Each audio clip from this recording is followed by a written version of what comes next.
বলুন সব আপনারা কেমন আছেন? ভালো আছেন তো? নরাতা চলছে ভাই, নরাতা চলছে। হুম, নরাতা নদিন যারা ব্রত করে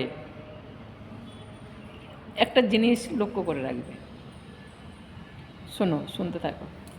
একটা জিনিস লক্ষ্য কী করবে জানেন তো? এই যারা ব্রত করে, মায়ের ব্রত যারা করছে, তাদের যেন 9 দিন পরে তাদের রূপটা অন্যরকম চেঞ্জ হয়ে যায়, মুখ উজ্জ্বল উজ্জ্বল লাগে। এটা বারের, এটা মায়ের ভক্তির মুখটা উজ্জ্বল। হ্যাঁ, এই উজ্জ্বলের মতন কী সুন্দর দেখতে লাগে। কেন সবাই মায়ের সাজ পরে থাকে, খুব সুন্দর লাগে। আর যারা বার করে না, মায়ের বার টার করে না, তাদের রূপ দেখবে একটু কালো, সেই রূপের সঙ্গে ওই রূপ মেলে না। কেন বলো তো?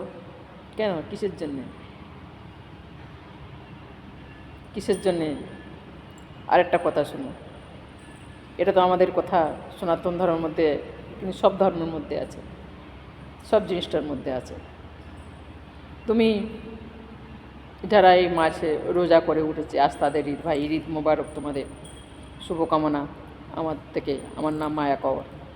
যে জানে, যে জানে না, মায়া কওর, ওয়েস্ট বেঙ্গল। তাই বলছি গো, থাকি আমি ডানকুনি গুরুদ্বারা। আর যারা রোজার মাস, হ্যাঁ শুনো, যারা রোজার মাস রোজা করেছে, 1 মাস রোজা করে উঠবে, তাদের মুখটা দেখো আজকের দিনে কত সুন্দর দেখতে লাগে। আর যারা রোজা করেনি, তাদের মুখটা দেখো, মুখ কালো লাগে।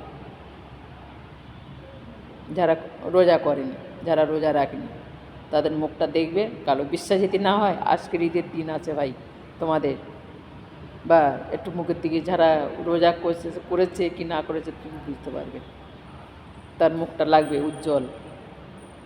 আর আমাদের ওই রকম নরাতা চলছে, কি যোগে পড়ে গেছে বলো, কি সুন্দর একটা যোগ। আমাদের নরাতা চলছে, রামনবমী চলছে, আর এদিকে তোমাদের 1 মাস রোজা করে আজকের ঈদ। হ্যাঁ, তাই বলে না, সবই এক, সবার মালিক একজন, কেউ আলাদা নয়। যেন তিথি বদলে যাচ্ছে, কেমন কেমন বদলাচ্ছে না, সব সেই আছে, সব ঠিক আছে, কিন্তু মানুষকে বোঝাতে চাইছে এই তোমরা নিজেদের মতন যেরকম ওর ধর্ম নিয়ে ঝগড়া, ওর ধর্ম নিয়ে ঝগড়া যেরকম করছো, ভগবান সেটা দেইকে দিচ্ছে, তোমাদের প্রমাণ করে দিচ্ছে। ঝগড়া করো না, লড়াই করো না, কাউকে দেখে অপমান করো না, কাকেও নিয়ে তাকে অপবাদ দিও না। কেন?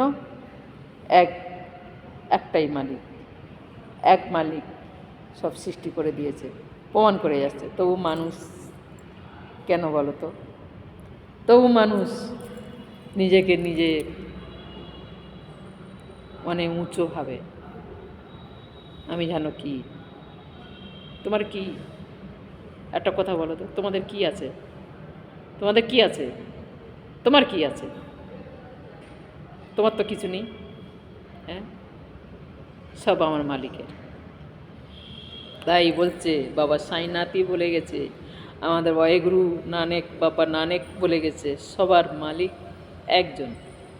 পাঞ্জাবে তোমাদের দেখেছি বাবা সাঁই দাস, বাবা সাঁইনাথ থেকে সাঁই দাস হয়ে গেল, কেন হয়ে গেল? তোমাদের কাছে একটা প্রশ্ন আছে, এই উত্তরটা তোমাদের কাছে চাই। তাই বলছি ভাই, সবার মালিক একজন। সে সাঁইনাথ থেকে সাঁই দাস হয়ে গেছে, কেন? সবাইকে এক নজরে দেখে গেছে। কেন? মালিকের সৃষ্টি, সবাইকে এক নজরে দেখে গেছে। আর আমার ওয়াইগুরু সাচ্চি পাতশাহ, হ্যাঁ, দত্তাগুরু দরবারে গিয়েছিল, আর দত্তাগুরুর গুরুদ্বারার পাশে সাঁইনাথ থেকে সাঁই দাস গুরুদ্বারা তৈরি করে দিয়েছে, জানেন?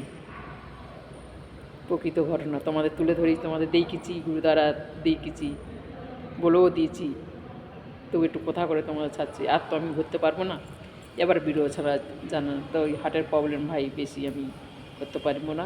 আর তোরা বউ যেরকম পারবো করে দেবো ভাই। নমস্কার, তোমরা সবাই ভালো থাকো। আর বেশি লম্বা চওড়া করতে পারবো না। হ্যাঁ, যেতে পারি ও রং ভিডিওটা যদি বেশি করে যেতে পারি ভাই, তাই বলছি। সবার মালিক একজন, তাই তোমাদের বলছি কারোর দেখে ব্যাদ বিচার করো না ভাই। নমস্কার।